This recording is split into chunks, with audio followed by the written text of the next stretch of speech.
കാണാം top headlines.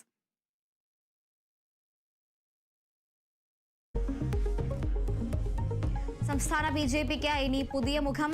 Ajeev Chandrasekhar സംസ്ഥാന അധ്യക്ഷനാകും.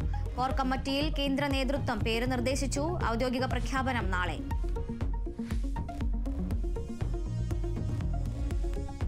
Dalit progress കോൺക്ലേവിൽ വൈകാരിക പ്രസംഗവുമായി കൊടിക്കുന്നിൽ സുരേഷ് MP.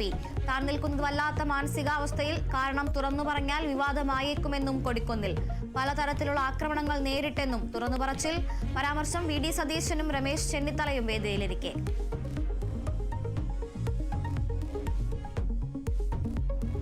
തൊടുപുഴയിൽ കൊല്ലപ്പെട്ട കാറ്ററിംഗ് ഉടമ ബിജു ജോസഫിന്റെ പോസ്റ്റ്മോർട്ടം റിപ്പോർട്ട് പുറത്ത്.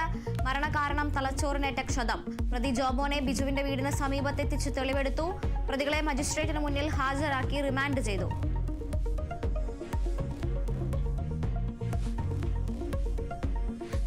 കൊല്ലം ചടയമംഗലത്ത് യുവാവ് കുത്തേറ്റ് മരിച്ചു. മരിച്ചത് CITU തൊഴിലാളി കലയം സ്വദേശി സുധീഷ്. കുത്തേറ്റത് ബാറിലെ സെക്യൂരിറ്റി ജീവനക്കാരനുമായുള്ള വാക്കുതർക്കത്തിനിടെ. സെക്യൂരിറ്റി ജീവനക്കാരൻ ജിബിൻ പോലീസ് കസ്റ്റഡിയിൽ. ചടയമംഗലത്ത് ഇന്ന് പ്രാദേശിക ഹർത്താൽ.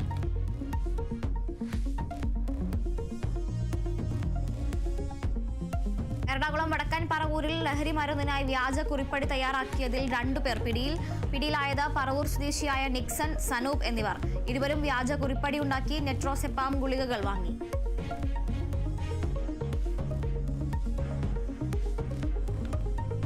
ആശാപ്രവർത്തകരുടെ രാപ്പകൽ സമരം 42ാം ദിവസത്തിലേക്ക്. 3 പേരുടെ നിരാഹാര സമരവും തുടരുന്നു. ആശാപ്രവർത്തകർ നാളെ കൂട്ടനിരാഹാരമിരിക്കും.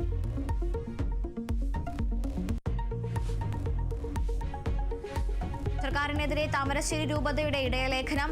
ക്രൈസ്തവ സമുദായത്തിന്റെ അവകാശങ്ങളെയും ആനുകൂല്യങ്ങളെയും നിഷേധിക്കുന്നു. എയ്ഡഡ് നിയമനങ്ങൾ അട്ടിമറിക്കുന്നുവെന്നും ലേഖനത്തിൽ. ലഹരിക്കെതിരെ കത്തോലിക്ക സഭ. പള്ളികളിൽ പ്രത്യേക സർക്കുലർ. സർക്കാരിന് പണം കണ്ടെത്താനുള്ള കുറുക്കുവഴിയാണ് മദ്യവിൽപ്പനയെന്ന് KCBC.